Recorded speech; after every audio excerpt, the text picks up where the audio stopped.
எல்லாருக்கும் வணக்கம். Welcome to ருசியோ ருசி. இன்றைக்கி நம்ம ருசியோ ருசி சேனலில் பார்க்க போகிறது கண்டிப்பாக அனைவருமே தெரிஞ்சுக்க வேண்டிய ஒரு முக்கியமான பதிவு அப்படின்னே சொல்லலாம்.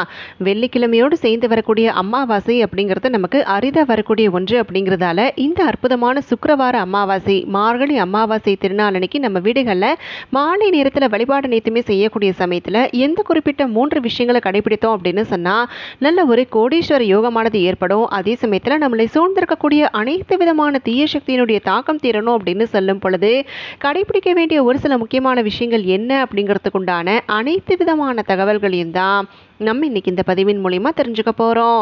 வீடியோவை எங்கேயுமே ஸ்கிப் பண்ணாமல் பாருங்கள். அப்போ தான் எந்த ஒரு சின்ன தகவலையுமே நீங்கள் மிஸ் பண்ணாமல் தெரிஞ்சுக்க முடியும். இப்போ நம்ம ஸ்டார்ட் பண்ணிடலாம்.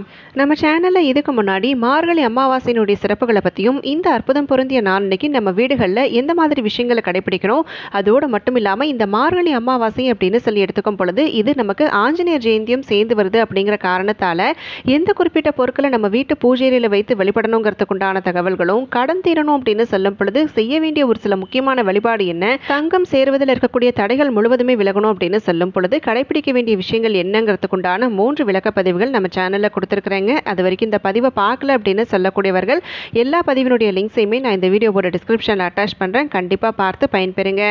இப்போ நம்ம இந்த பதிவில் இந்த அற்புதமான மார்கழி அமாவாசை திருநாள் அன்னைக்கு மாலை நேரத்தில் நம்ம வீடுகளில் எந்த மாதிரி விஷயங்களை கடைபிடிக்கணுங்கிறத ஒன்றொன்னா பார்க்க ஆரம்பிச்சிடலாம்.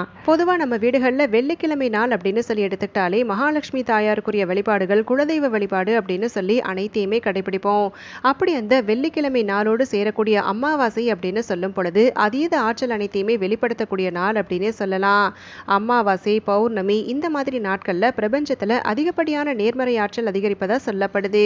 அப்படி அந்த நேர்மறை ஆற்றல் நம்ம வீடுகளில் நிறையணும் அப்படின்னு சொல்லும் பொழுது ஒரு சில குறிப்பிட்ட விஷயங்களை நம்ம கண்டிப்பாக கடைபிடிக்கணும். அப்படி அந்த விதத்தில் மாலை நேரத்தில் நம்ம விளக்கேற்றி வழிபாடு செய்யும் பொழுது கண்டிப்பாக நீங்கள் ஏற்ற வேண்டிய ஒரு தீபம் அப்படின்னு சொல்லி பார்த்தா கல்லுப்பு தீபம், உப்பு தீபம் அப்படின்னு சொல்லி எடுத்துக்கிட்டாலே அது மகாலட்சுமி தாயாருடைய அம்சம் பொருந்திய பொருள். அப்படி அந்த பொருளை நம்ம தீபமேற்றி வழிபாடு செய்யும் பொழுது சகலவிதமான ஐஸ்வர்யங்களும் பெருகுவதாக சொல்லப்படுது. அதனால் இந்த ஒரு விஷயத்தை நீங்கள் கண்டிப்பாக செய்துக்கோங்க. அடுத்ததாக இரண்டாவதாக செய்ய வேண்டிய விஷயம் என்னன்னு சொல்லி பார்த்தீங்கன்னா, பணவரவு அனைத்தையுமே ஈர்த்து தரக்கூடிய பச்சை கற்பூரம் இருக்குது பார்த்தீங்களா, அப்படி அந்த பச்சை கற்பூர துண்டை ஒரு வெள்ளை நிற வஸ்திரத்தில் எடுத்துக்கோங்க.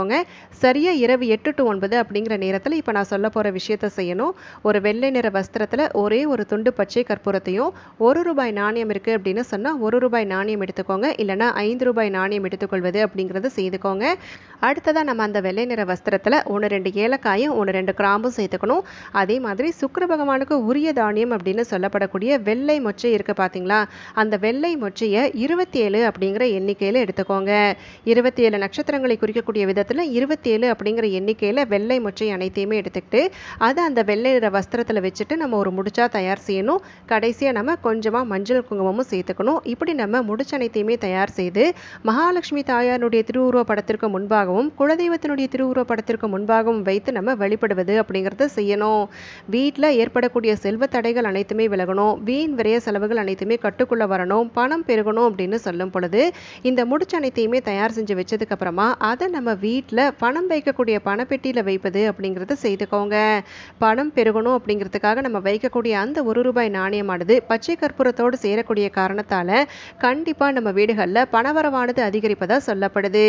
ஒரு சில குறிப்பிட்ட பொருட்களை நம்ம சேர்த்து வைக்கக்கூடிய நேரம், அதோடு சேரக்கூடிய அதிர்ஷ்டம், இது அனைத்துமே ஒன்று சேரும் பொழுது கண்டிப்பாக நமக்கு கோடீஸ்வர யோகமானது ஏற்படுவது அப்படிங்கிறது உறுதியாகுது. அமாவாசை நாள் அப்படின்னு சொல்லி எடுத்துக்கிட்டாலே அதீத ஆற்றல் அனைத்தையுமே வெளிப்படுத்தக்கூடிய நாள். அப்படி அந்த ஆற்றல் நிறைந்த நாளன்னைக்கு நம்ம மேற்கொள்ளக்கூடிய வழிபாடானது கட்டாயமான பலன்களை பெற்றுத்தரும் அப்படிங்கிறதுல சந்தேகமே இல்லை. முழு நம்பிக்கையோடு நீங்கள் மகாலட்சுமி தாயாரையும் சுக்கிர பகவானையும் வேண்டி வணங்கும் பொழுது கண்டிப்பாக நம்ம கேட்கக்கூடிய அனைத்து விதமான கோரிக்கைகளும் நிறைவேறும் அப்படின்னு சொல்லி சொல்லப்படுது. இப்போ அடுத்ததாக நம்ம செய்ய வேண்டிய 3வது முக்கியமான விஷயம் என்னன்னு சொல்லி பார்த்தீங்கன்னா, இதுவும் அந்த குறிப்பிட்ட சுக்கிரஹோரை நேரத்தில் தான் செய்யணும். அதாவது 8 to 9 அப்படிங்கிற நேரத்தில் நம்ம வீட்டில் பொதுவாக திருஷ்டி கழிப்பது அப்படின்னு சொல்லி எடுத்துக்கிட்டா 6 மணிக்கு மேலே செய்யலாம் அப்படிங்கிறது சொல்லியிருந்தேன் பார்த்தீங்களா. அப்படி நம்ம 6 மணிக்கு மேலே திருஷ்டி கழிப்பதற்கு செய்வதற்குண்டான விஷயங்கள் அனைத்தையுமே செய்யும் பொழுது கண்டிப்பாக நீங்கள் செய்ய வேண்டிய இன்னொரு முக்கியமான விஷயம், அதுவும் இந்த சரியாக 8 to 9 அப்படிங்கிற நேரத்தில் செய்ய வேண்டிய விஷயம் பார்த்தீங்கன்னா, நம்ம வீட்டில் குடிகொண்டிருக்கக்கூடிய அம்பிகைக்கும் நம்ம வீட்டினுடைய நிலைவாசல் பகுதியில் குடிகொண்டிருக்கக்கூடிய குலதெய்வத்திற்கும் நம்ம ஆரத்தி எடுக்க போகிறோம். அதுக்காக நம்ம செய்ய வேண்டியது என்னன்னு பார்த்தீங்கன்னா, மாலை 6 மணி போல் நம்ம வீட்டில் சாதாரணமாக விளக்கேற்றுவோம் பார்த்தீங்களா, அப்படி அந்த நேரத்தில் நம்ம வீட்டு பூஜை அறையில் ஒரு தட்டு எடுத்துக்கோங்க. ஒரு பித்தளை தட்டோ இல்லை நீங்கள் சாதாரணமாக பூஜைக்காக பயன்படுத்தக்கூடிய தட்டு ஏதாவது ஒன்று எடுத்துக்கோங்க. அதில் நம்ம ஆரத்தி கரைப்போம் பார்த்தீங்களா, அந்த மாதிரி ஆரத்தி கரைச்சிட்டு அதில் 1-2 வெற்றிலைகள் அனைத்தையுமே கிழிச்சு போட்டுருங்க. போட்டுட்டு அதை நம்ம வீட்டு பூஜை அறையில் அப்படியே வச்சுருங்க. இப்போ ஒரு சிலருக்கு ஆரத்தி எடுக்கிறது எப்படின்னு தெரியல, ஆரத்தி கரைக்க தெரியல அப்படின்னு சொல்லும் பொழுது நீங்கள் ஒரு பித்தளை தட்டில் தண்ணி நிறச்சிட்டு அதில் கொஞ்சமாக மஞ்சத்தூள் போட்டுக்கோங்க. சுண்ணாம்பு இருக்குது அப்படின்னு சொன்னால் சுண்ணாம்பு சேர்த்துக்கோங்க. சுண்ணாம்பு இல்லை அப்படின்னு சொன்னாக்கா குங்குமத்தையும் மஞ்சளையும் சேர்த்துட்டு அதை நம்ம ஒரு கலவையாக கரைச்சதுக்கப்புறமா அதுக்கு மேலே வெற்றிலை போட்டு வைப்பது அப்படிங்கிறத செய்துக்கலாம். ஏன்னா நிறைய பேருடைய வீடுகளில் என்ன பழக்கமாக இருக்கும்னு சொல்லி பார்த்தீங்கன்னா, சுண்ணாம்பு இந்த ஆரத்திக்கு பயன்படுத்தக்கூடாது அப்படின்னு சொல்லுவாங்க. உங்களுக்கு அந்த பழக்கம் இல்லைனாக்கா நீங்கள் மஞ்சள் குங்குமத்தை சேர்த்து கரைச்சி அதை நம்ம பூஜை அறையில் வச்சிடலாம்.